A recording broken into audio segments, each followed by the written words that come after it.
Hello, welcome to the 78th annual Latke-Hamantash debate. My name is Andrea, and I'm a third year at the college studying history and philosophy. Tonight we're here for the first time in Rockefeller Chapel. The debate that was first founded on the corner of Woodlawn and 57th now takes place on campuses across the country and in Jewish communities around the world. We're excited to be back in this space. Hillel's first home on campus was right here in Rockefeller, so this is kind of a homecoming for us. Tonight we'll enjoy music, laughter right here, and everyone is invited to join us at the Hillel following the debate to sample latkes and hamantash made by the students at the Akiba Schechter Jewish Day School. We're excited to have you all here tonight, and to everyone live streaming, we're delighted you can join us. And for all of you watching this recorded decades later, tonight's question may have a different answer. Now and future, we want to express our gratitude to the Gemunder Family Foundation for sponsoring tonight's debate. But tonight, at the 78th annual debate, we asked the question, which is trending? Latke and Hamantash, and we'll get there soon. You can scan the QR code to see tonight's program, so if you guys want to do that.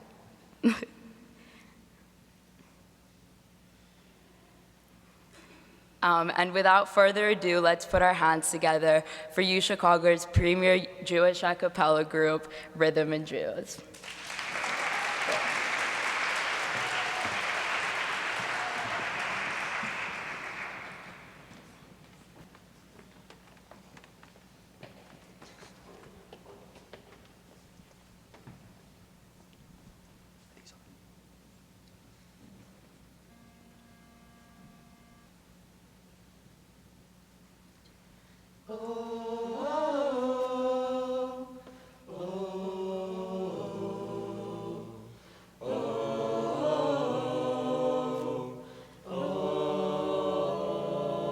המשפחה, החברים, אולי לצאת לבילויים, שיחות עמוקות, שיחות של הנפש בלילה, להתמודד עם שינויים, ההרגלים הישנים, הנשמה במלחמה עם הקרמה. עוד יבוא ימים טובים, אני מבטיח. עוד יבוא ימים טובים. גם בשעות החשוכות של הלילה, תמיד יהיה כוכב קטן שיעיר לך את עצמך, את הדרך הביתה. תמיד זה הכי חשוך לפני הצריכה. מיליון רכבות דוהרות עד אוסטרליה, מחפש רחוק את מה שנמצא לך תחת לאף, כל מכשול זה מדליה, קם ונופל אבל בדרך שלך.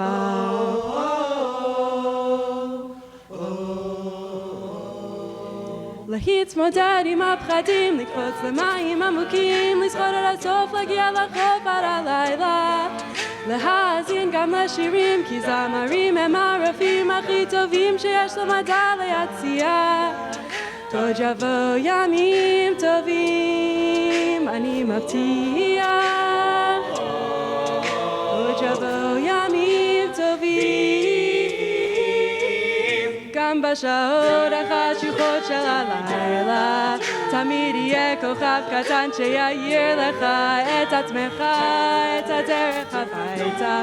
תמיד זה הכי חשוך לפני הזריחה.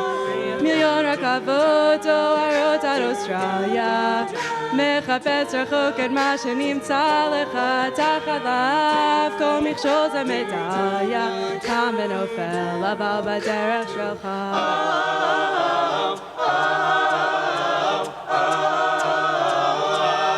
דרך שלך, בדרך שלך. מיליון רכבות דוהרות עד אוסטרליה, מחפש רחוק את מה שנמצא לך תחת לאף, כל מכשול זה מדליה, קם ונופל אבל בדרך שלך.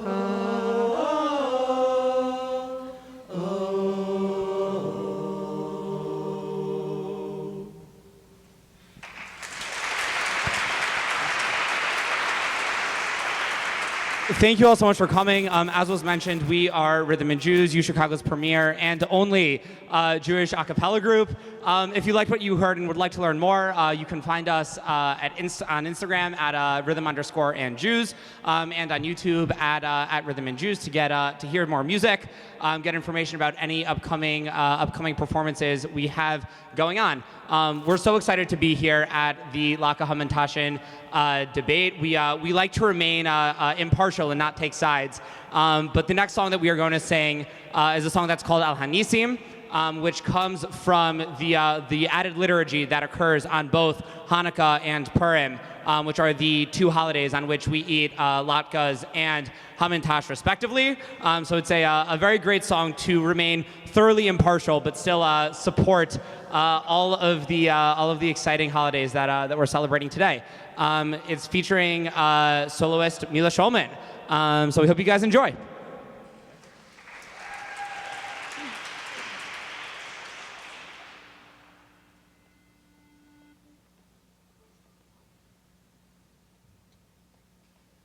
Al Hanisim ve'al Hapurkan ve'al Hagevurot ve'al Hateshuot ve'al Hamilchamot she'asita lavotenu bayamim hahem bazman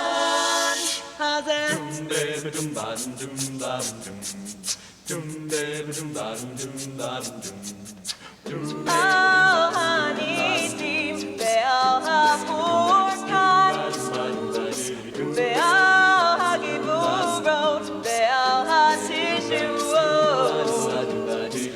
Al Hanisim ve'al Hapurkan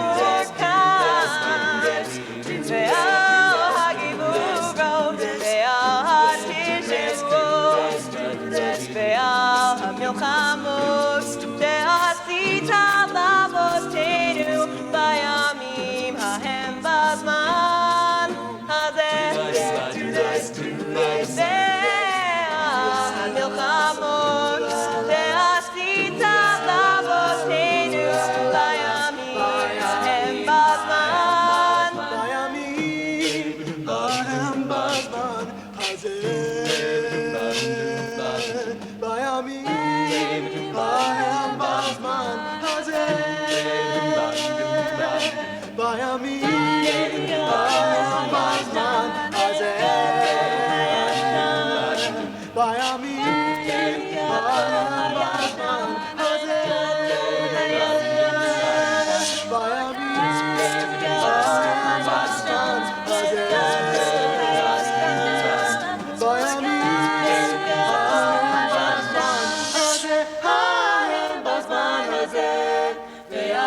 Hamilchamot she'asita lavotenu bayamim hahem bazman bayamim hahem bazman bayamim hahem bazman bazman hazeh Al Hanisim ve'al Hapurkan ve'al Hagivurot ve'al Hatishuot da-da-da-da Al Hanisim ve'al Hapurkan ve'al Hagivurot ve'al Hatishuot. Thank you guys so much.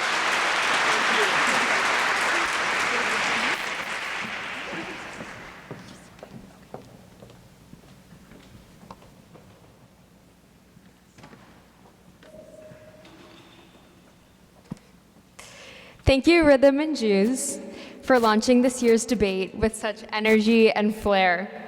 Let the games begin.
Hello, everyone. My name is Michaela Roth. I am a member of the Hillel Executive Advisory Board, and I run a food-themed J Squad, a group of friends that takes treks around the city, and we make Jewish foods together. If you have an idea for a group of your own, come find me. Latke-Hamantash or the bagels that I baked with my group this morning were in for fun tonight. Our night will be launched with tonight's moderator and Hillel's executive director, Rabbi Anna Levin-Rosen.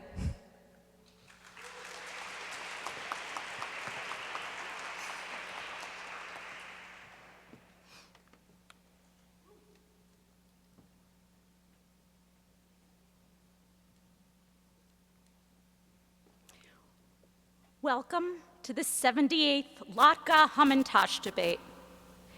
Woo!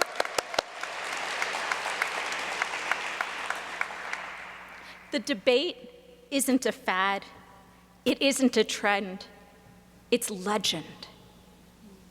And we're glad you could be part of it with us tonight. This year, we're discussing trends and which food is favored by trends. Is it latke, a savory, crispy potato treat, or hamantash? The hamantash is a triangular cookie representing the pocket, ear, or hat of Haman, the villain of the Book of Esther. This crumbly cookie is often part of bundles of food that are exchanged amongst friends on Purim Day. The hamantash, the Jewish version of fruitcake, is baked by many and enjoyed by some. The latke, as described in our online program, is a potato pancake, a Jewish hash brown, fried in oil and enjoyed while celebrating a miracle of Hanukkah. We recount on Hanukkah that a tiny cruse of oil kept our sacred menorah burning for 8 long nights until new pure oil could be created. The Hanukkiah, the menorah of Hanukkah, holds 8 candles. Millennia ago, Rabbi Hillel codified the tradition that we begin with one light and trend towards increasing. The Talmud, Shabbat 21b, explains that the light of Hanukkah trends upwards. One elevates to a higher level in matters of sanctity, and one does not downgrade. Therefore, if the objective is to have the number of lights that corresponds to the number of days, there is no alternative to increasing their number with every passing day. So the hamantash is the ultimate fad food, eaten for a day. While the latke is enjoyed for 8 tasty nights and all year round, thank God. But what is the difference between a fad and a trend? Fad does not derive from for a day, but rather some etymologists suggest that fad may be a shortened version of fiddle faddle, which meant something of little importance, like a hamantash. But by 1881, fad began to be used to describe a fashion craze or a trivial fancy adopted and pursued for a time with irrational zeal. That sounds like Hanukkah.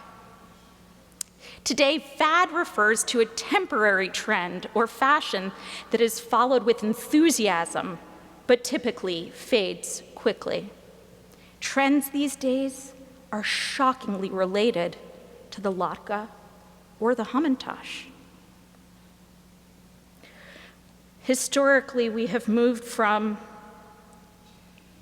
hula hoops to thigh masters, to yoga balls and Pilates rings and hula yoga. Exercise equipment has really come full circle. Toy trends have also reflected this age-old debate trending towards one or the other food. We've had the Slinky, the Magic 8 Ball, who will win tonight's debate? We've had Mr. Potato Head, Spirograph, Pogs, and the worst toy fad of all times, the fidget spinner. So top fashion trends over the decades and centuries have included very triangular-shaped dresses of the 1850s, the shoulder pads of the 80s, and the charming bubble hems that we see today. I fear that we're seeing a pattern and that perhaps my bias is showing. Jews, we love to make trends, especially trends that take off. Like, for example, I didn't mean take off like that. We set a trend on diets with lots of restrictions, digital detox. We invented that, and bagels. Bagels are everywhere. We also like to follow trends that have slowly become less and less popular over time, but we continue to love them. Like fur hats, organ music, and socialism. When we ask the internet about trends relating to Jews, I just typed in the question, why Jews?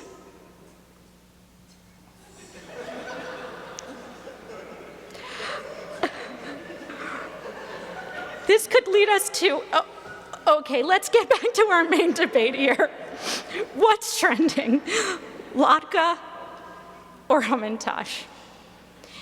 If we ask the potato lobby, we learn by choosing potatoes, Americans can take simple steps towards eating healthier across every stage of life. Potatoes are fat, sodium, and cholesterol free, but latkes are not. So should we, as we follow trends today, in this moment in history, should we just think of the Hamantash and just go ahead and accept all cookies? Or should we look at contemporary trends to see what wins the day? Or even a controversial question that Gen Z's Jewish community is having trouble dealing with. What's your Roman Empire? Ooh, it's 2,000 years later and it's still too soon. So, sometimes it's clear, plainly obvious when contemporary trends are lining up one way. We see clearly Caitlin Clark is trending, but what about the debate between maybe Google and Microsoft? Google, clearly latke. Microsoft, this is Azure. In Hebrew, it's called techelet. The blue dye is historically used to tint one strand of the fringes on a talit. Techelet is derived from hexaplex trunculus. So Microsoft's cloud computing platform is named for a color created only by a snail. That is not a vote for Hamantash, my friends. Tonight, we'll look at the following trends to evaluate whether the latke or the Hamantash is trending towards being the trendiest. We start with airlines. Frontier versus Southwest. They're fighting over how you get the most baggage for free, which is important to the Jewish people because we definitely have our own baggage. Southwest's logo is a flying latke, while Frontier clearly cues Hamantash. What about luxury car brands that upset Jewish grandmothers? When we look at many of them, we have Audi, BMW, Mercedes. They all lean towards the delightfully round, crispy treat. And there's no denying that Tesla goes the way of the Hamantash. I mean, look at this Cybertruck. That's a cookie that's crumbling. So we've got some top TV shows to look at. I asked for some guidance. Severance versus White Lotus, I heard. Severance clearly screams Latke, while White Lotus gives off a Book of Esther vibe, without a doubt. Now, to get to the heart of all of this, we engage gematria, a system in which each letter represents a number and the mathematical permutations create deep meaning, especially where deep meaning is not at all relevant. And so we begin.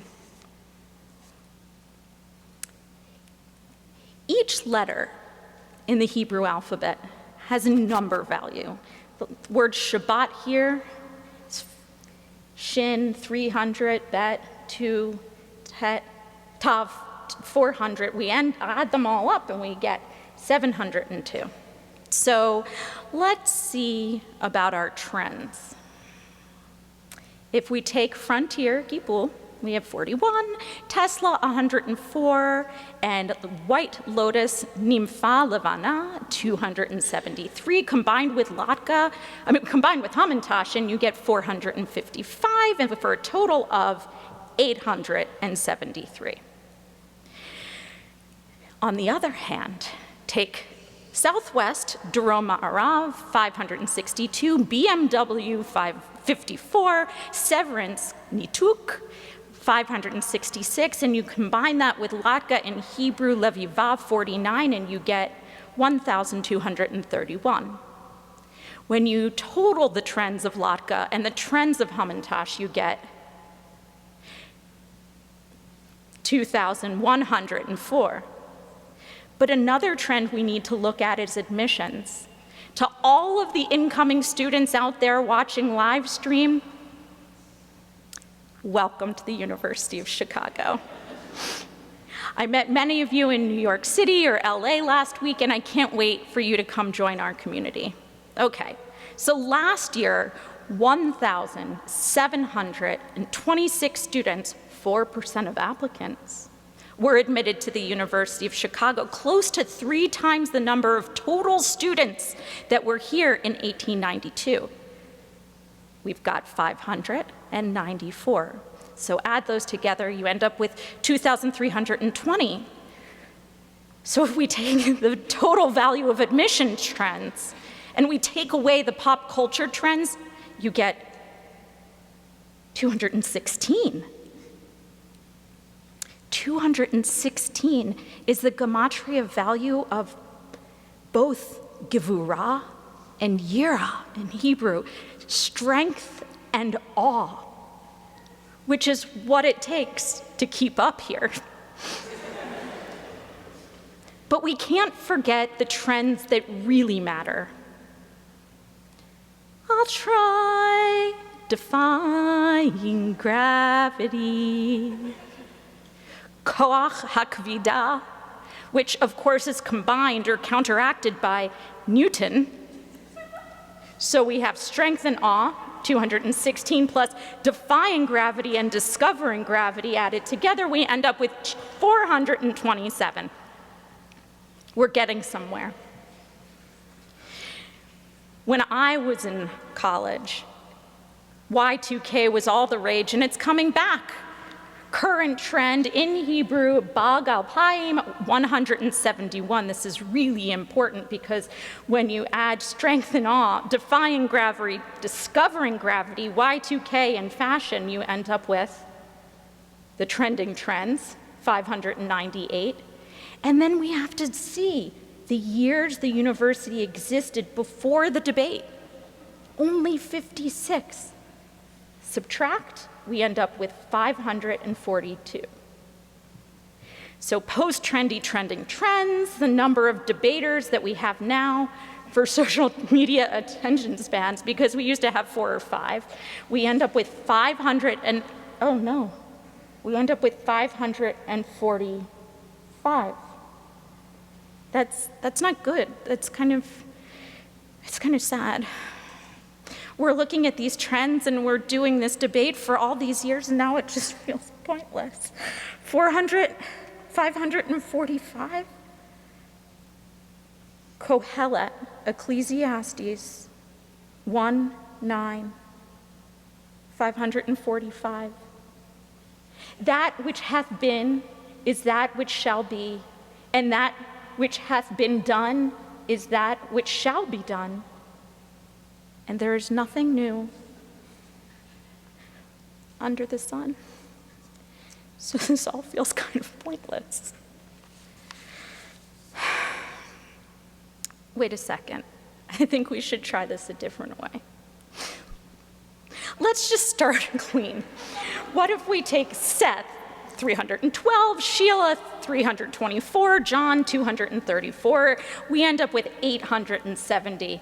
Students that we had at the beginning of the university, 594. Add the faculty, 120. The first day of classes at the University of Chicago, the 1st of October, the 10th month, we end up with 725. We add this 870 to 725. Add 18 because Jews always add 18.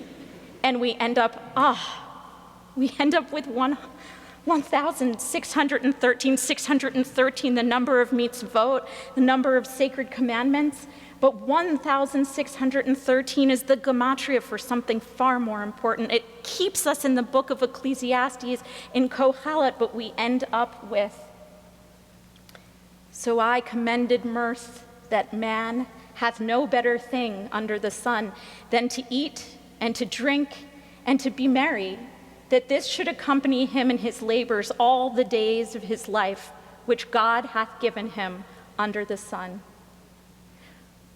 The gematria we find, le'achol v'lishtot v'lismoach, is where the trends of today land. So while we can be serious all year round, tonight is the Latke-Hamantash debate. Let's eat, drink, and be merry. Wait, what's that say? Oh, wow, okay. So Tamar, let the debate begin. Thank you, everybody.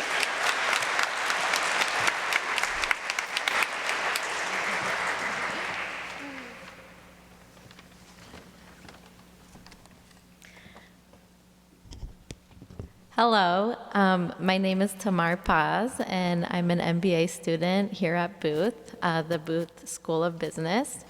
I'm part of a cohort of students here from Israel in the Carleton Fellowship, and I'm glad to be a part of the U Chicago Hillel family.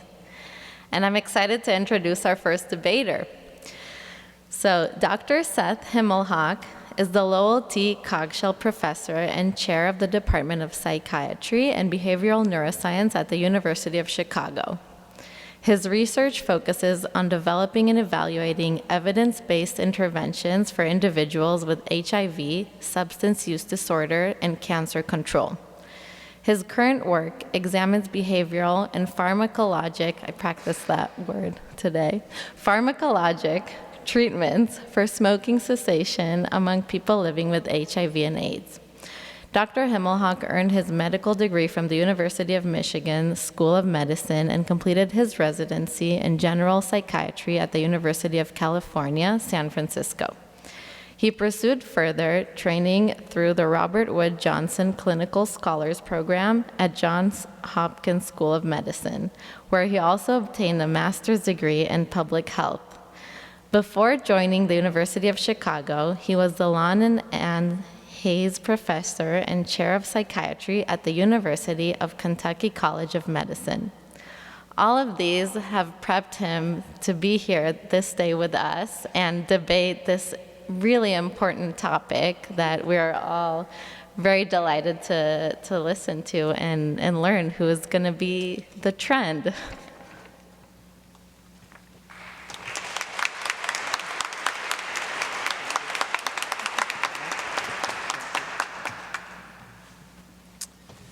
Hello, everyone. Wrong way. So I want to begin by letting you know this is not the title of my talk, but it will give you some information about me. And for those who like to read the fine print, it'll give you some time to do that.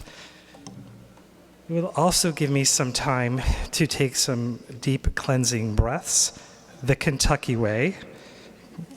And I'm going to lay that out while you guys are reading.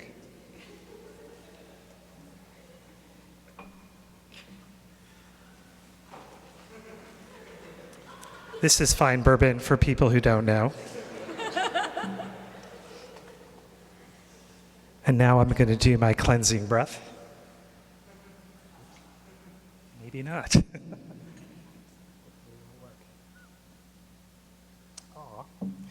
No cleansing breath. I'll just have to do a real one. Okay, so to begin, for complete transparency, my wife is Sheila Jelen, and she will be defending the Latke. She is also a professor of divinity at the University of Chicago, and she received her PhD in comparative literature from the University of California in Berkeley. I know what you're all thinking. I'm really in for it.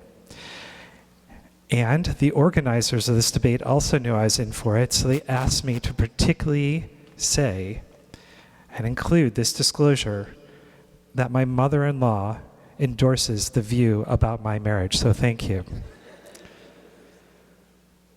I do want to begin with an acknowledgement, a very important acknowledgement, and that is to acknowledge the faculty and staff of the Institute of Study of Ancient Cultures at the University of Chicago. Their highly acclaimed work on ancient cultures and meticulous preservation of innumerable historical objects, although praiseworthy and inspirational, had no bearing whatsoever on the focus of the content of this talk, which I have entitled Advanced Topological Delineation and Geometric Characterization of Angular Proliferation in Triangular Polygons versus Zero-Sided Circular Symmetry, a transitory evaluation of angular distinctions and vertex enumeration. Oh my God. Thank you. L'chaim. Kentucky. To be fair, to those who are not scholars of literature and who may not appreciate the finer, nuanced literary devices I intentionally just used, or who may have missed the gist of the argument I just made in defense of the Hamantashen, to those scholars of other disciplines and lay people alike, I humbly offer in the accepted University of Chicago tradition a Latin translation of the aforementioned title that I believe would receive high marks from even the likes of Cicero the Elder. That being, and I'm going to pronounce this for those who are scholars of our classics, I'm going to use medical Latin, okay? That's what we do in the biological sciences division. So, ego non sterto cum dormio et non oblitos sum pondendi Hamantashian in pergamentum. And for those who read binary, and I know you're out there and I know who you are, I offer this translation. Now, Sheila, before I begin my stream of consciousness narration, that I am certain you will be able to parse as alternatively an ode of love and a diabolical diatribe against reason, I must warn you that everything I'm about to say is a calculated fabrication. I must warn you, a deceptive ruse meant to sway your decision. Everything I'm about to say is utterly false and should not be believed. Really, you should know that I am completely unreliable. That is to say, I am lying, except for this one essential truth. Sheila, you are always right. Thank you. That is what I concluded after my first and only interaction with my therapist. Now, dear audience, I realize telling you about my therapist will come across as cliche to some and perhaps predictable to others. But in light of the fact that I am a psychiatrist, I am certain there are one or two of you who are voyeuristically delighted by the revelation. Now, why you would feel this way, I'm not entirely sure, and frankly, your interest in my private life seems a little creepy. Just saying. But for those who think this revelation is cliche, here is a very interesting observation.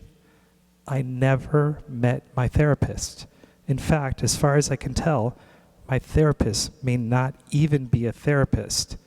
More about that later. So you might ask yourself the question, why did I need to see a therapist? Well, the truth is, I began being plagued by an alarming set of somatic symptoms once I was asked to debate my wife. Besides belching, feeling bloated, listlessness, anxiety, and having pain, redness, and swelling, and soreness at the site of the injection, I had an insatiable craving for donuts. This craving for donuts was not at all unusual for me, as my preference for sweets often runs toward yeasted batter that is lightly fried and filled with sweet custard and coated with a thin icing of dark chocolate, the delectable Boston cream. The problem was that in the middle of my workday, I suddenly began daydreaming about being a donut.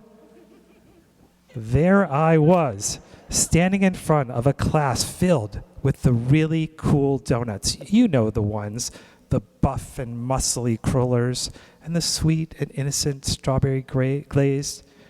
To make matters worse, as I was reciting a section of Oedipus Rex to the class, I had the uncomfortable feeling that my custard filling was leaking out my bottom. Now, I must digress here to discuss what many have already guessed might be the underlying dynamics that created these symptoms, that being the bliss point problem. As an academic crowd, some of you may be aware of too much bourbon. This Sistrata, there we go, an anti-war comedy by Aristophanes, in which the female protagonist, Lysistrata, persuades the women of the warring Greek states to engage in a sex strike as a means of forcing the men to negotiate peace. A strategy, as Wikipedia lets me know, that inflames the battle between the sexes. As you might imagine, the concern about withholding sex to end conflict is a fraught topic that tests the idea of whether marital bliss can in fact be used as a vehicle to derail conflict. A few of you may see the symmetry with my situation and may fully understand why I originally asserted that my wife is always right. Yet, I can assure you this is absolutely not the point at all. In fact, 9 out of 10 dentists believe the bliss point is more important than sex, even more important than flossing your teeth. Here, it is important to note that the bliss point is in fact not a psychoanalytic term at all. Rather, it is for you Boothies out there, a marketing term that describes the just right amount of saltiness, sweetness, or oiliness that makes food irresistible to eat. Now, you can see the problem. Latkes are designed to optimize the bliss point, whereas Hamantashen, well, not so much. Let's be clear, from a gustatory perspective, Hamantashen are highly problematic, as you've already described. They are dry, brittle pastry filled with top-tier child-friendly fillings, including, but not limited to, prunes, poppy seeds, and apricots. In Hebrew, the Hamantashen is referred to as Ozne Haman, or Haman's ears. This humorous allusion to the ear shape of the cookie takes an ominous turn for the worse when you consider the cookie's filling may represent what may be found in Haman's ear. What more is there to say? To scientifically demonstrate the point, I polled a group of randomly assigned, completely fictitious Jewish people about their preference about traditional Ashkenazic Jewish baked goods. Now, the main outcome measure was the uncommonly used trademark infringed Spinal Tap 11 Bliss Scale.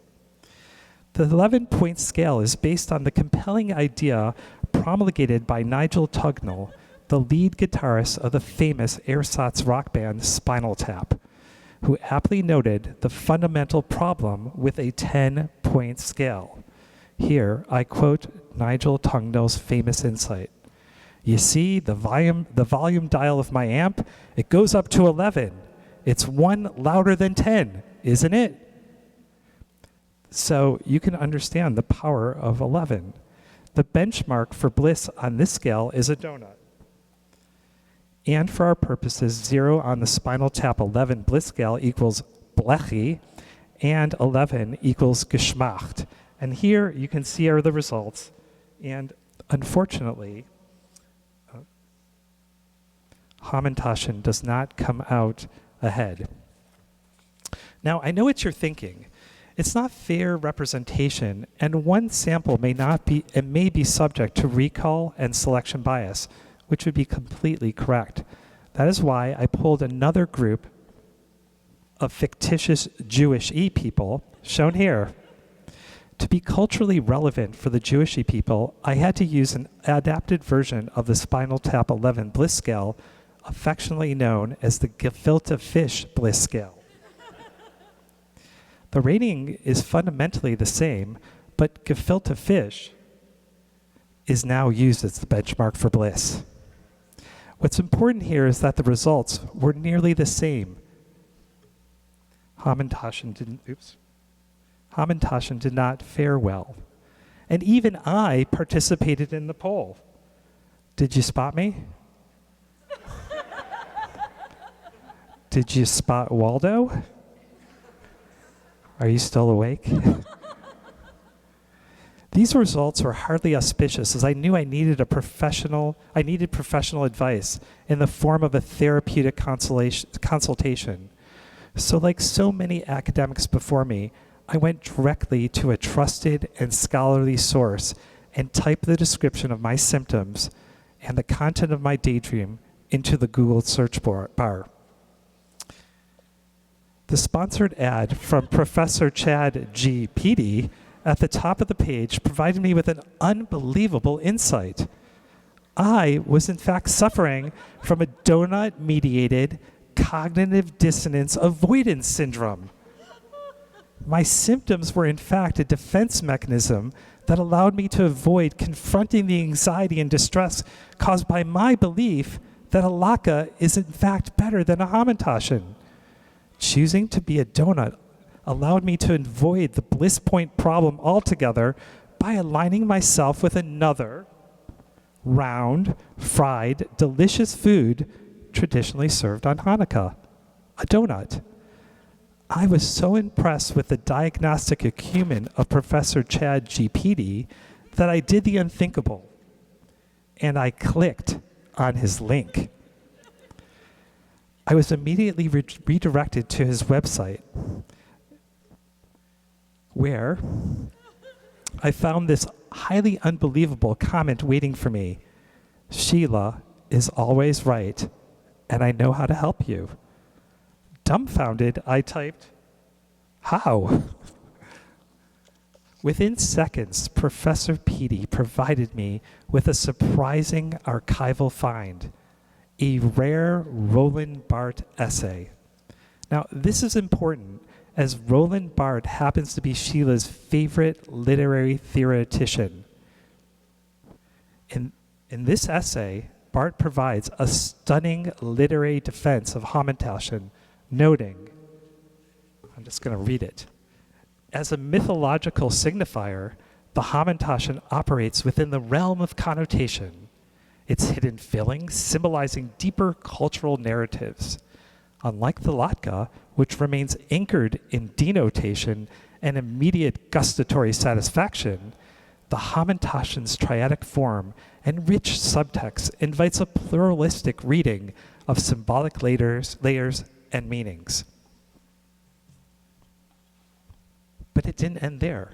In quick succession, Professor Petey provided me with a quote from a symposium in which Robert Alter, Sheila's dissertation advisor, unambiguously supports the Hamantashians, and I quote, multivocal engagement as being superior to the Latke's angry assertion of tradition.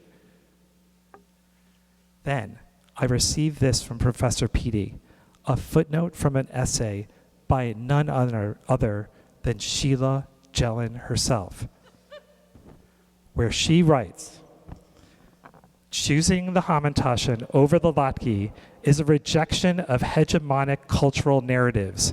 Its triangular form deconstructs binary oppositions while offering pockets of joy that resist the reductive consumption of identity. The Hamantashen embodies a subversive complexity challenging traditional, monolithic constructs. Somehow, Professor Petey knew exactly what I needed to defend the Hamantashen, the language of literary criticism voiced by my wife and her colleagues. Yet what came next was truly remarkable, given my wife's unmistakable propensity for numeric thinking.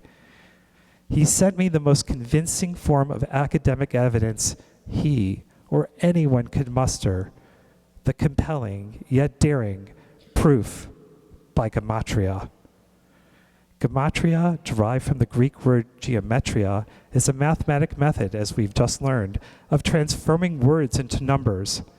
When words match numerically, there's an opportunity to find a deeper mystical meaning and often a fundamental truth. The table he presented to me that I now present to you unmistakably demonstrates the mathematical equivalence of Sheila Jelen and Hamantashen. To quote the famous scholar of Kabbalah and mysticism, Rabbi Simcha ben Menachem Yitzchak, gematria does not lie. People, well, that's a different story. So, I will conclude where I began. Sheila is always right. But sometimes, perhaps, I can be right too. And thank you.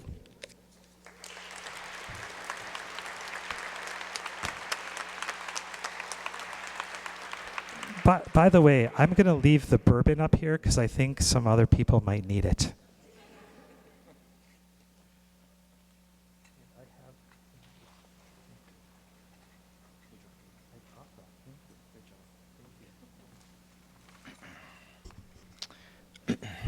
Thank you, Dr. Himelhoch. Hi, everyone. My name is Justin Zvi, and I'm a junior at the college. I'm one of Hillel's Israel interns this year, and I enjoy learning about Israel's history, culture, and contemporary issues together with other students. Without further ado, I'm excited to introduce our second debater, Professor Sheila Jelen, who is a scholar of modern Jewish literature and culture, focusing on gender, Jewish literacy, and representations of pre-Holocaust East European Jewish life. She also serves on board of the Jewish Greenberg Center for Jewish Studies. Her research explores the intersection of ethnographic, photographic, and literary discourses in American and Israeli contexts, and she has written widely on how American and Hebrew writers have engaged with the East European Jewish past. Before joining UChicago, Professor Jelen was the Zantker Professor of Jewish Literature, Culture, and History, and Director of Jewish Studies at the University of Kentucky, Lexington. She earned her PhD from the University of California, Berkeley in 2001, and previously taught at the University of Maryland, College Park. I present to you Professor Jelen.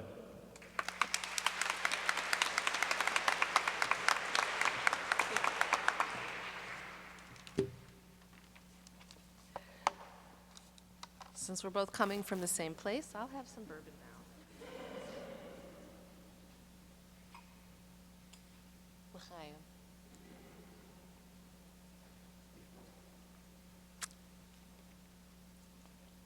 All right.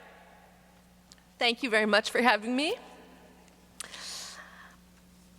I wanted to situate myself a little bit. I am not only presenting as a scholar of Jewish studies, but also as a Jewish woman 13 days before Passover. Every year, I cook for Passover, and I serve the meal, and I run the Seder, all at the same time. It is true. Ask my family. Seth sometimes steps in when I have to be in the kitchen. But when I was asked to do the Latke-Hamantash debate 13 days before Passover, I thought, this is very strange, and this is a wonderful opportunity to really show you what I'm about. So here we go. I wanted to begin with an allusion to a very important work of world literature, a book that I enjoyed with my children for many years, one that I hope many of you are familiar with, Molly's Pilgrim by Barbara Cohen. How many people know this book? Yes, very important book. Molly's Pilgrim is the story of a little Jewish girl from Russia who settles in the United States with her parents in a neighborhood without many other Jews. There, in public school, she learns about the holiday of Thanksgiving, and she is asked, as part of a class project, to make her own pilgrim doll. She understands that Thanksgiving originated in the story of the pilgrims to America who sought a place to practice their religion in peace, away from the discrimination they faced in Europe. Neither Molly nor her mother, a skilled seamstress, knows what a Puritan pilgrim or a Thanksgiving pilgrim is supposed to look like. So her mother makes her a doll to take to school that looks like a little Russian immigrant. When pressed by Molly to explain why she made the doll look like herself, Molly's mother explains that she too was a pilgrim when she came to America, a Jewish pilgrim, seeking religious freedom and safety. That is why she made the doll look like herself. As one would expect, Molly is ridiculed in school by the girls who ridicule her for everything that she is, because her pilgrim doll doesn't look anything like a Puritan pilgrim to America. But Molly's teacher steps forward and declares to the class that Molly's mother is in fact a pilgrim, just as she claims to be, and that the pilgrims got the idea for Thanksgiving from the Jewish holiday of Sukkot, or the Feast of Tabernacles, a harvest holiday. Indeed, she continues, the Puritan pilgrims learned a lot of things from the Jews because they, like the Jews, read the Hebrew Bible. Of course, from our contemporary vantage point, Thanksgiving itself is a holiday that not only celebrates freedom and a first harvest, but also marks the American journey toward colonialism and genocide. And the pat comparisons between Christian and Jewish cultures might be unwelcome in a variety of settings. However, I wanted to begin our discussion today with an allusion to this story because it does something really important that I've wondered about since I was a child. Can Jewish holidays be said to be anything like American holidays? What indeed does the word holiday, or chag, mean within a Jewish context? And is there really any way to compare it to American holidays? As we come together to debate the gastronomic delights of various Jewish holidays, Hanukkah and Purim, I want to begin with a discussion of the Jewish gastronomic holiday of all holidays, the holiday that sets the tone for all food-obsessed Jewish holidays, Passover. I promise that this will make sense by the end of my speech, or maybe it won't. Let me begin with a personal reflection. This year, my family will be celebrating Passover in Rome. I was supposed to be teaching a Jerusalem civilizations course in Jerusalem for the University of Chicago, but because of the war, the course was moved to Rome. When I had originally agreed to do it, I agreed to do it over Passover because I thought it would be in Jerusalem, which seemed like a logical place to celebrate the holiday of Passover. But when they moved the program to Rome, I was locked into the dates I had selected, so I realized that I would have to not only celebrate Passover in Rome, but probably host a celebration of Passover in Rome because our family is the one everyone else in the family joins for the holiday. So why did this seem difficult to me? Isn't a holiday supposed to be something fun and spontaneous? Something exciting and pleasurable? Being in a foreign country for a holiday, isn't that how they are supposed to be? Why would it be daunting to imagine Passover in Rome? Thinking about this made me wonder what the nature of holidays are in Judaism as a whole, and how they compare to holidays as we know them in a secular sense, like New Year's, or Thanksgiving, or Halloween. I'm going to leave Christmas out of this because it's a little too complex for our purposes. The first question that comes to mind when I think of celebrating Passover in Rome is, what do I do for food? What do I do for dishes? What do I do for a Seder? Here is how Sefaria, the source for all Jewish sermons, Hebrew school teachers, and rabbis, describes Passover. Passover, or Pesach in Hebrew, is a week-long springtime festival commemorating the exodus from Egypt. It also celebrates national redemption and freedom from slavery. It is observed through avoidance of certain foods, mainly leavened grains, and ritual dinners called seders, where attendees retell the story of the Exodus. I want to point out one particular moment in this definition. It is observed through avoidance. Do these sound like the kinds of considerations one should be making for a holiday? The key question, I guess, is what does it mean to command a holiday? What does a holiday mean within the context of being commanded? So you all received, when you walked in the door, some Torah. We're going to look at some Torah together because actually I'm a Jewish studies professor. And so it's actually in character for me to teach a little Torah. So let's do a little Torah study. Indeed, yesterday was a special Shabbat. It was Shabbat HaChodesh, the Shabbat of the months. And it's the fourth Shabbat leading up to Passover, fourth special Shabbat. And the maftir, or the special addition to the Torah reading that commemorates this special Shabbat, was this exact text, which I did not plan, but there you have it. Let's read through this. And I want you, as we read, to think about what is repeated. I'm just going to read it aloud. I was advised not to have the audience read it because I never knew what the audience was going to do. I will read it in English. So again, pay attention to repetitions because I am going to ask you afterwards. 7 days you shall eat unleavened bread. On the very first day you shall remove leaven from your houses, for whoever eats leavened bread from the first day to the seventh day, that person shall be cut off from Israel. You shall celebrate a sacred occasion on the first day, and a sacred occasion on the seventh day.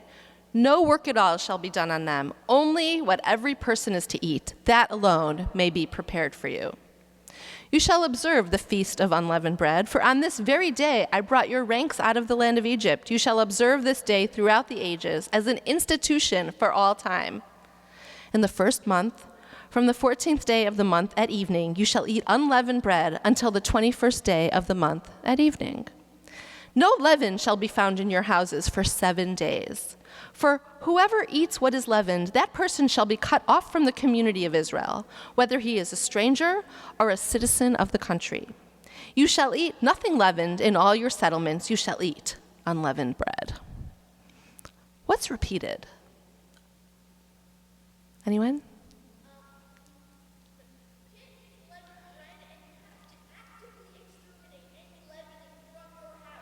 Exactly, I will repeat the answer. You cannot eat leavened bread, and you have to actively exterminate any leavening from your house. Thank you very much. What else is repeated? You shall, good. You shall is a good one. What happens to you if they find you with leaven in your house? You get kicked out. You are out.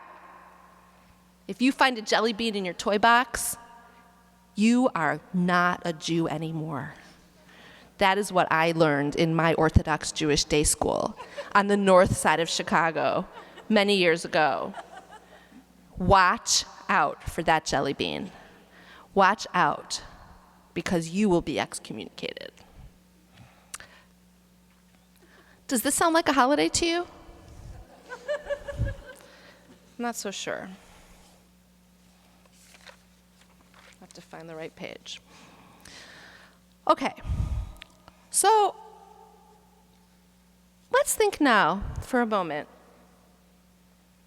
about what we're doing here. We're talking about Hanukkah and Purim, right? So how are they different from Passover, Hanukkah and Purim? Any thoughts? Merav? They're not biblical. Good. Very good. Hanukkah and Purim, these two holidays that we're, debating about, it's the foods that are associated with them, they are not biblical. What are they?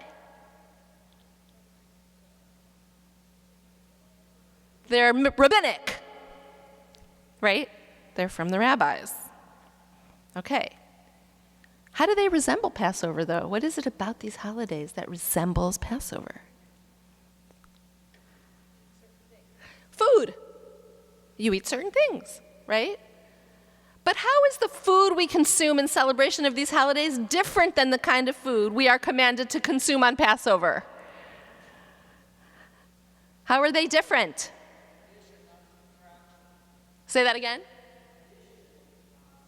Addition, not subtraction. You are not threatened on Hanukkah and Purim, are you, by what you eat? What else? Who likes Passover food? Oh my gosh, what's wrong with you? Yes, we're going to Rome, and I had to order a Passover meal from a caterer, and there was a whole rice category that I was supposed to choose from, and I said, I'm not Sephardic.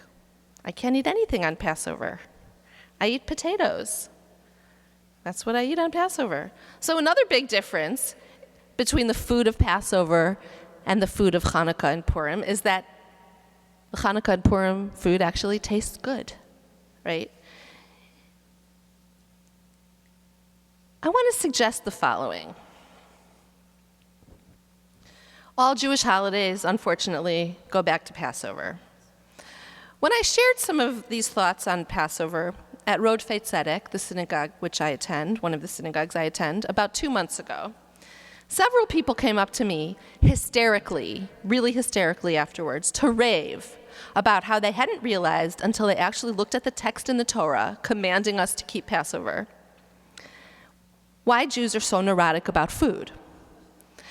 But the idea that the person who eats chametz, or leavening, during Passover is literally kicked out of the community sets the gold standard for what should and should not be eaten throughout the year and throughout the ages. So where does this leave us in terms of my argument on behalf of latkes? One of the things that is so magnificent about latkes is that you can eat them on Passover.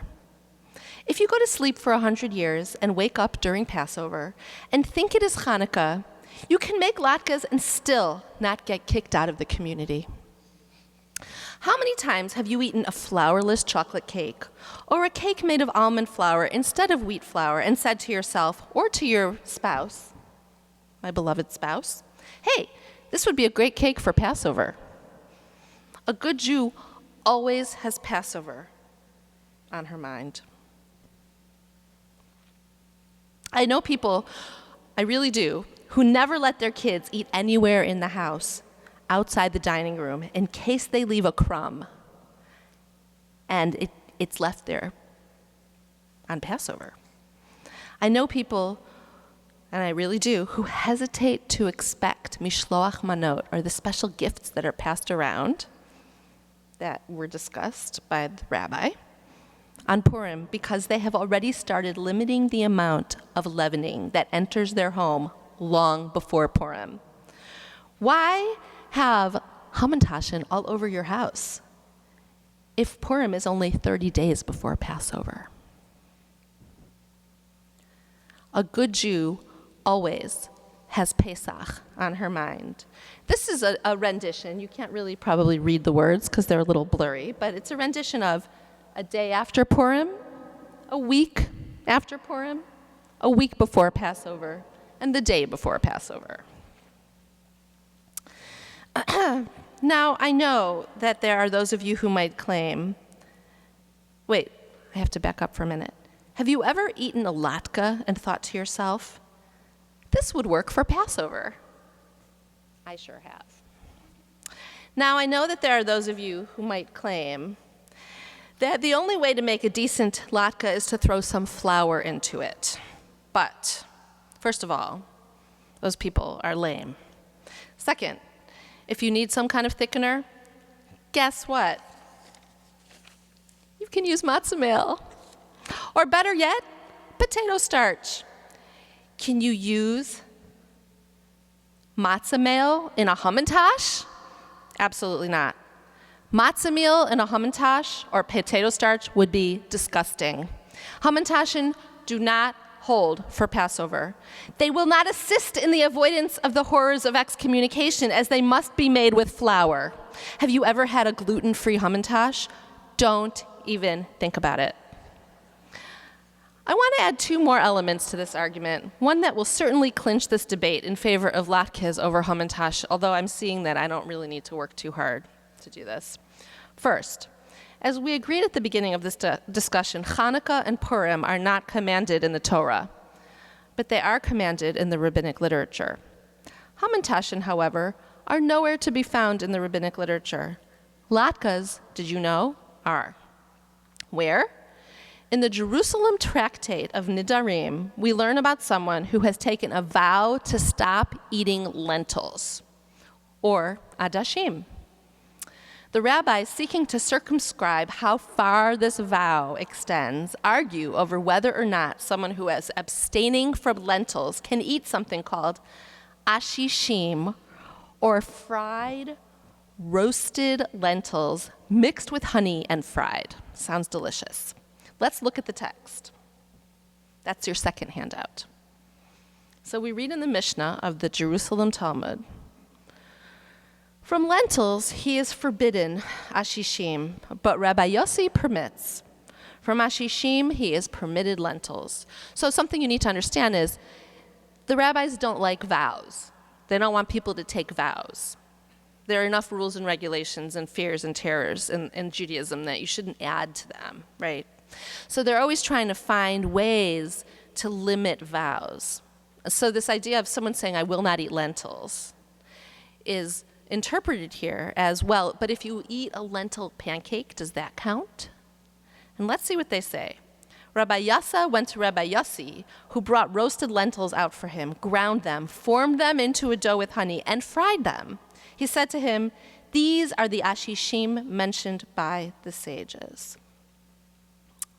Okay, so while this may not be, and I'm going to quibble with the rabbi, while this may not be a commandment to eat potato latkes, it is the earliest record of a latke in Jewish literature. Is there an early record of Hamantashen? Anyone? Anyone? Absolutely not. No. This brings me to the final part of my argument. I want to take us back to Passover in Rome. Because I have to keep Passover in Rome, and that constitutes a third of my 3 weeks there, I have decided to lean into Jewish food and to teach about Italian Jewish foodways. This is true. Guess what? I've done research on this. According to Gil Marx, the author of the Jewish Food Encyclopedia, the first community to fry pancakes as a means of celebrating Passover was in Italy, where they fried ricotta pancakes, or cassola, for Hanukkah, beginning in the 13th century. This practice spread throughout Europe, where Jews, whose main source of shortening was schmaltz, sought out foods to fry that were not dairy for purposes of keeping kosher. They used root vegetables for a long time before they found their way to potatoes only in the mid-19th century, believe it or not. So latkes have been a long tradition among the Jews. It goes all the way back to the Jerusalem Talmud, right? But potato latkes, 19th century. To wrap up, I want to invoke Passover again. Passover is a time when we eat that which makes us suffer, when we are forbidden to eat that which we enjoy. Latkes, to my mind, particularly in their latest incarnation, in the guise of a potato pancake, are perfectly compatible with the food-obsessed holiday of Passover, one characterized not by enjoyment, but, as we saw in Sepharia, by avoidance. Jews do not really enjoy potatoes because, like my grandmother, they boil them. And when you think of the introduction of potatoes to Europe so late in the game, you can't help but think of the Irish potato famine. So while latkes can be viewed as a lovely alternative to the boiled potato in the guise of a fried food, it still maintains the spirit of suffering introduced by Passover, the ultimate Jewish food holiday. 3 cheers for the latke.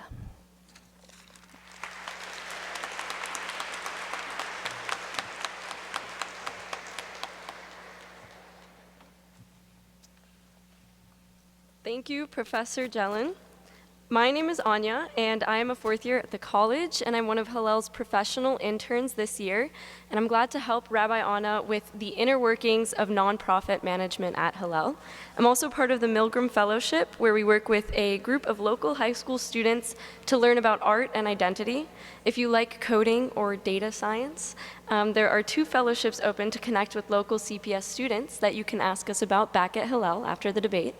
I'm excited to introduce our 3rd and final debater. John Regowski is a professor in the Department of Political Science. He has written widely in the field of American politics, including 2 books on the American presidency and a number of journal articles on topics such as representation and accountability, political institutions, and electoral politics. John's current research projects study civil service reform and its consequences in the late 19th century, and evaluate the politics of presidential unilateral power in the contemporary U.S. In addition to his academic appointment, John currently serves as a faculty director of MA programs in the Division of Social Sciences. John received his PhD in political science from the University of Chicago in 2012. Before returning to Chicago, he held faculty positions at Washington University, in St. Louis, and Harvard University. I'll pass the floor to John.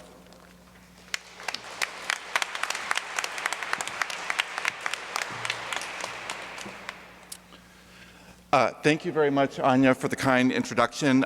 Thank you very much, Rabbi Anna, for the kind invitation, and thank you all for being here tonight and for the opportunity to speak with you on tonight's debate.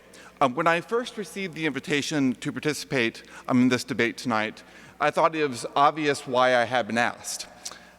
In the fall quarter, I taught in the Corps, and before a couple of weeks had passed, students started coming up to me at the beginning of class to tell me about the food that they had prepared and eaten over the weekend, or about the restaurants that they had visited and where they had tried new foods.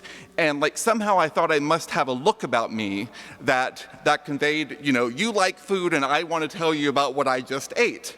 Well, I also confessed to them that I have a remarkably large sweet tooth, and there's no dessert that I myself won't try or won't eat. And in the days after I received this invitation for tonight's debate, I conducted a small and informal focus group about Latke-Hamantash.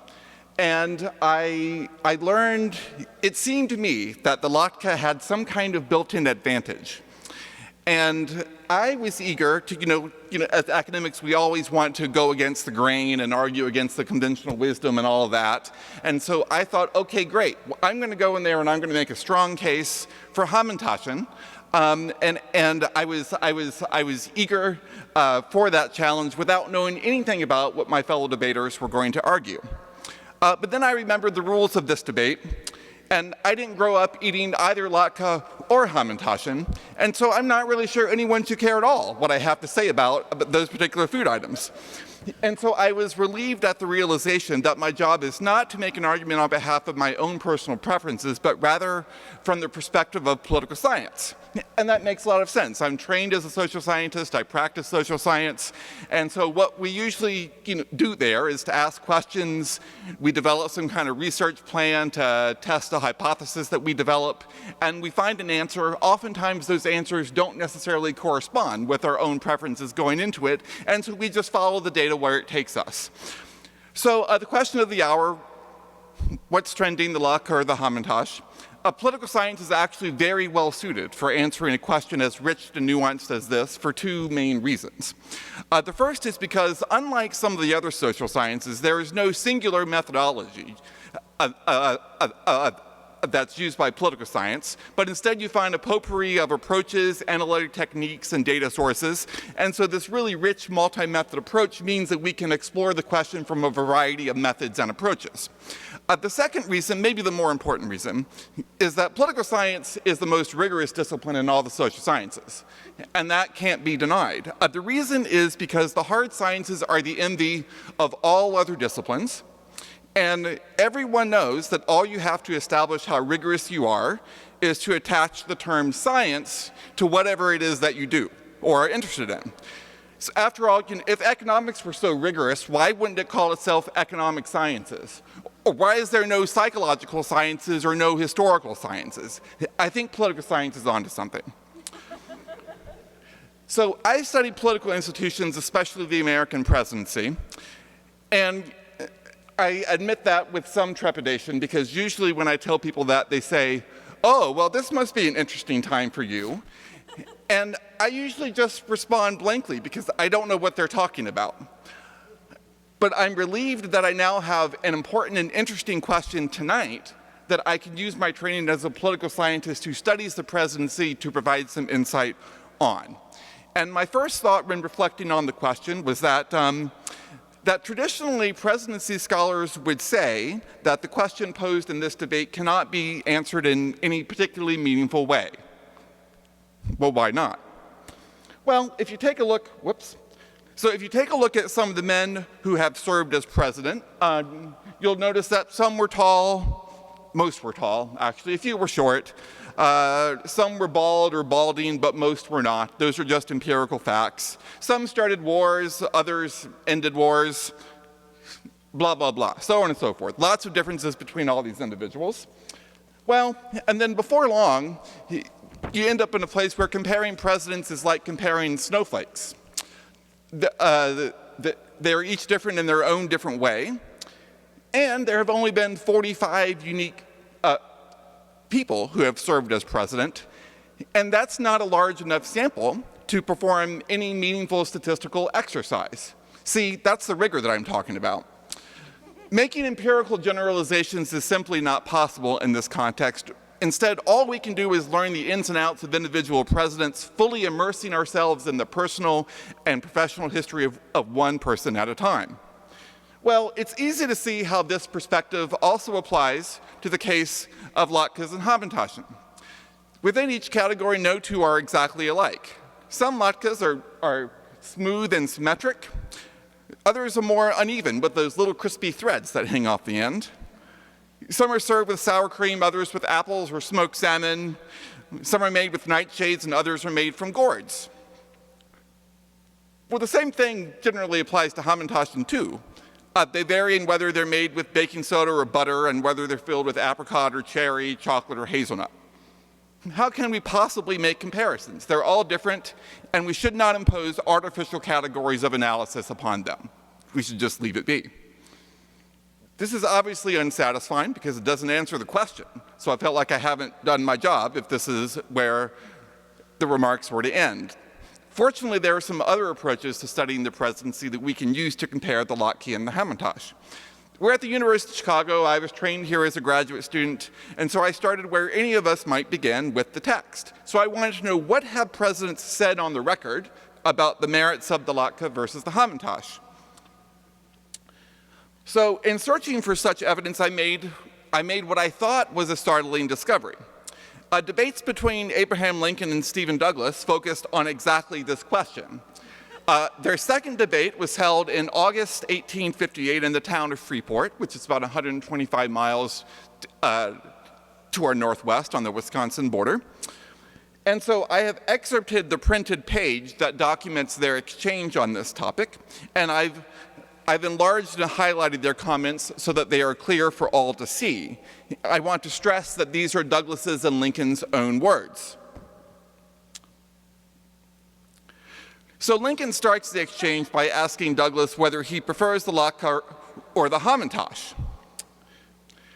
Well, in response, Douglas seems to dodge the question, replying that there are two sides to it, and that everyone must be for either the Latke or for the Hamantash, and that no one can be neutral. Those are his actual words. So then Lincoln responds, and he's recognizing what Douglas is doing here, and he points out to the audience that Douglas has a knack for avoiding taking positions on controversial issues. So now it's Douglas's turn to return the favor, and he presses Lincoln on his own view about this question. But it turns out that that Douglas isn't terribly successful at getting Lincoln to take a clear stand on this question either, with Lincoln replying that it is important that he not say foolish things, and that sometimes the best thing to do is to say nothing at all. So let me emphasize how remarkable it is that the topic of Latkes and Hamantashen came up in these famous debates, including the person who went on to become arguably the country's greatest president. But the text of their exchange doesn't give us very much material for adjudicating the merits of these fine foods. So I then thought that maybe it was time to take a different approach. Methodologically, I was trained as a quantitative researcher, and I'm probably not playing to my strengths by poking around in these obscure historical documents. So I set my sights on identifying systematic patterns in official pronouncements presidents have made over time about Latkes and Hamantashen.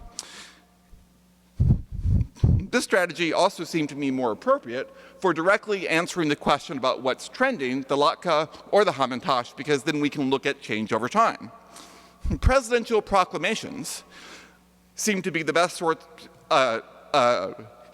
source of information about presidential preferences on these items and how they've changed. After all, proclamations are generally directed towards external audiences, sometimes as a way of announcing new policies, but more commonly to announce holidays, commemorations, and other kinds of special observances.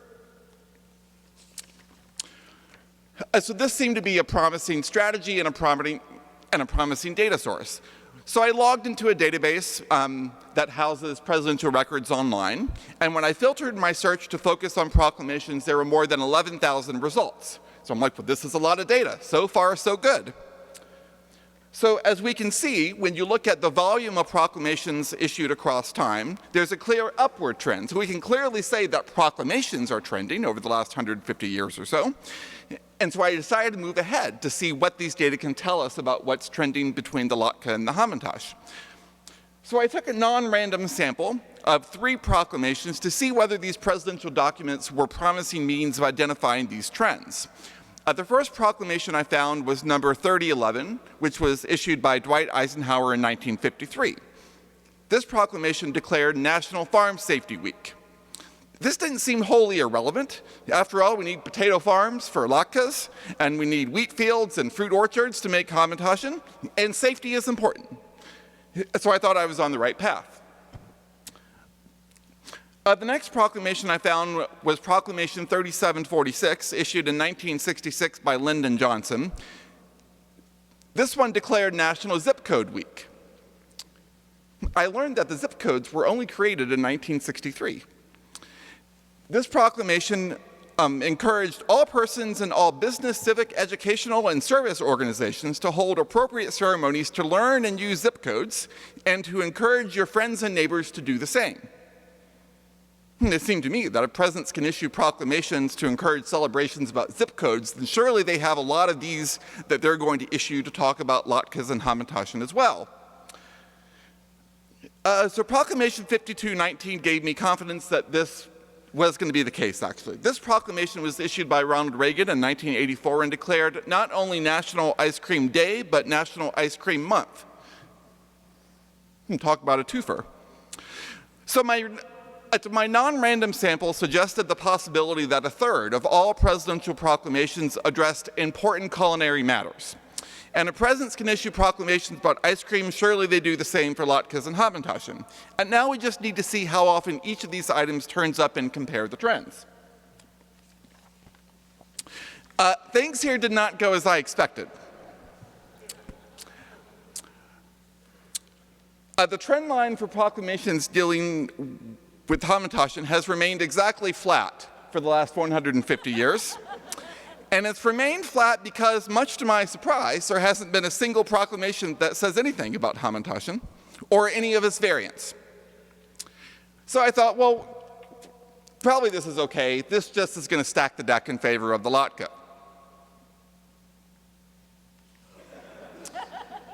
Not so. The trend line for proclamations on latkes is exactly the same, flat at 0. And so maybe I thought I needed a more expansive set of search terms. So I tried cookie, pastry, jam, I tried pancake, potato, a bunch of other terms. But the results remain the same. There are 0 proclamations that have been issued on any of these topics ever. And so we still await the country's first National Hamantash Month or National Latke Week. So it is with some regret that I conclude that my academic specialty doesn't have much to offer to how we understand the relative advantages of the Hamantash versus the latke. Neither the theoretical approaches nor the empirical record offer a sufficient basis for establishing the superiority of one versus the other. So I was starting to feel somewhat defeated and ashamed. We take our subfields and our sub-subfields and our sub-sub-subfields to be an important part of our professional and even our personal identities. And so how is it that the subfield of the American presidency has so little to contribute to this venerable debate? Then I realized my mistake, and that is that I had been thinking too narrowly. I've talked about the 45 people that have served as president, but we have had 50 distinct vice presidents. I had inadvertently overlooked an office that would more than double my sample size and provide a much more expansive basis for figuring out which one is trending and in which direction. And once I took this more expansive view, the answer to this question was obvious. More than any other figure in American political history, one of our recent esteemed vice presidents not only gave the nation an historic spelling lesson, but also made clear how this debate should end. My friends, I present the 44th President of the United States, Dan Quayle, and who am I to argue? Thank you very much.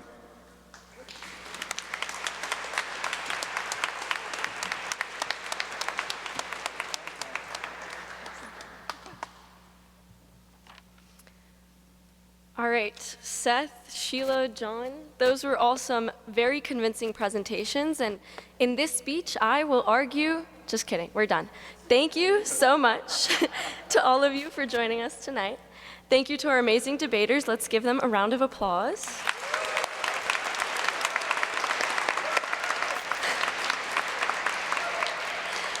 Thank you to the staff at Rockefeller, the team at UChicago Creative, and the Hillel staff and volunteers that made tonight possible. We've had a great time, and we couldn't have done it without all the students who stepped up to help, the Gamunder family, and all of you who make an annual commitment to fund the debate. And I'll pass it off to Louis and Charlie.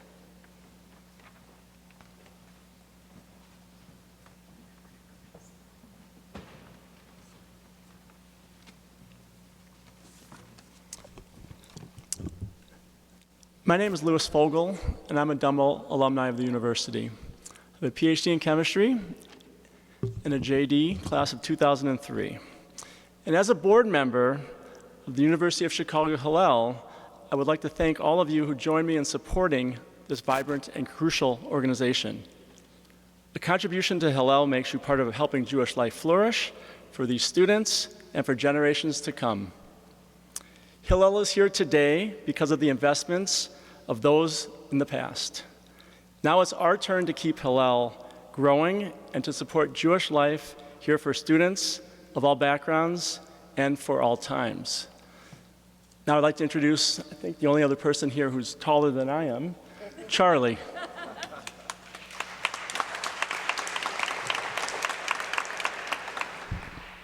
Thank you so much for joining us tonight for the great debate. My name is Charlie Eden, and I'm the Faculty Liaison and Development Intern at Hillel. Tonight's debate was generously sponsored by the Gamunder Family Foundation and so many of you. In 1940, Rabbi Maurice Pekarsky founded Hillel and began serving students in a space right here in Rockefeller Chapel. And here we are 85 years later. From then until now, Hillel aims to meet the needs of every Jewish student on campus and creates opportunities for students to build community and make lifelong friendships. And we're only able to do it with the support from alumni, faculty, parents, and community members like all of you. Please consider making a contribution through our website or by using this QR code to our donation page. We're grateful to you that Hillel can offer our opportunities to students without charge, and your contributions tonight and throughout the year make that possible. And now, after all the wonderful presentations tonight, my speech may just end up being your favorite because it's the speech with the promise of food. Please join us back at Hillel for latkes and hamantashen. No tickets are needed, and we'll also be voting on this year's winner. Rabbi Anna wanted me to swear my allegiance to the hamantashen because I am a baker, but votes are earned, not given. Latkes all the way. Good night.